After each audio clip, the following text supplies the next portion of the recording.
A few weeks ago, I was resting on my couch when I suddenly received an invitation to see an advanced screening of a new TV show from CBS and Paramount Plus called NCIS Sydney. Obviously, my first reaction to this was complete shock, as until now, I'm actually not quite sure why I was even invited. But oddly, for a number of reasons, this new show did pique my interest. While rather generic procedural shows like NCIS aren't exactly my preferred type of entertainment, in its early days, I didn't mind the original flagship NCIS show starring Mark Harmon.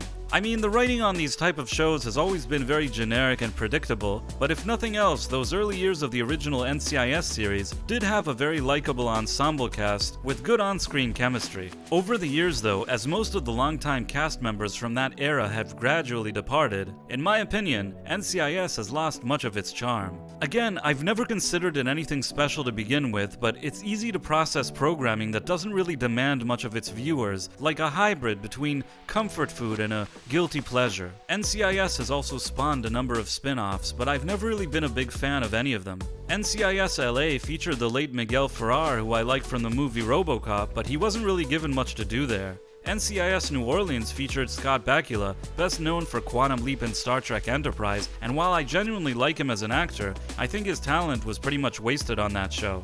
NCIS Hawaii, I simply never got around to watching, so I can't really comment on it. But this new NCIS Sydney show, set completely outside the US and featuring a more international cast, seemed like it was trying to do something a bit different. And since I was genuinely curious to see how it would play out, I decided to confirm my presence at this premiere. Upon my arrival at the event, I was immediately given an official NCIS Sydney bag with a hat, cup, and bottle opener thingy, which was kind of nice, but not everything was fine and dandy at the premiere.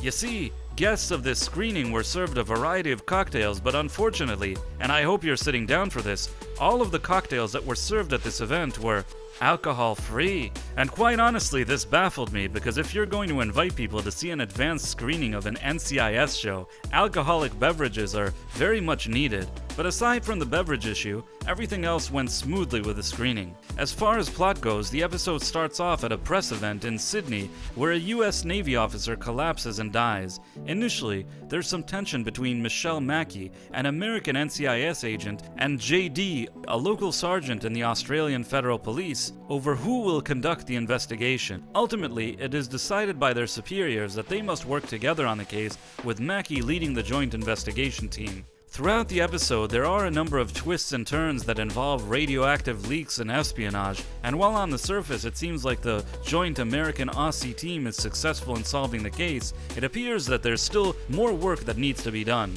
So by the end of the episode, it's decided that the Australians and Americans that we meet in this episode will all be working together moving forward as some sort of joint Australian-American task force under the banner of NCIS. Now, you can see by this plot description that there's nothing exactly groundbreaking about this show's writing, but it's certainly serviceable enough for a procedural NCIS pilot episode. It has the right twists and turns in the right places, and however preposterous, it kind of works within this specific genre. I also think that creatively, highlighting the differences between the two main characters is very effective. JD is a cocky and arrogant local Aussie police guy that kind of reminds me of an old school Tony DiNozzo. And while Michelle keeps trying to assert dominance in every situation, it's clear that she isn't able to get things done without him. I actually like seeing this power struggle play out and seeing these two characters of different backgrounds being forced to work together. It's a tried and true storytelling technique, but sometimes these simple ideas actually work. Another strength here is the casting,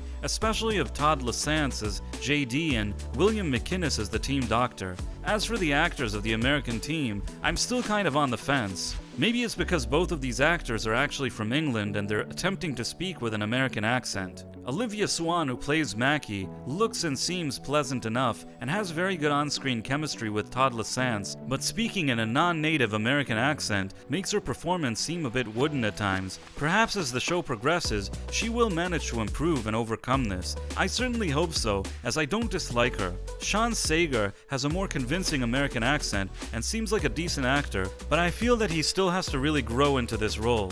The other two Aussie ladies on the show were mostly forgettable, but it is a new show and they weren't really given much to do.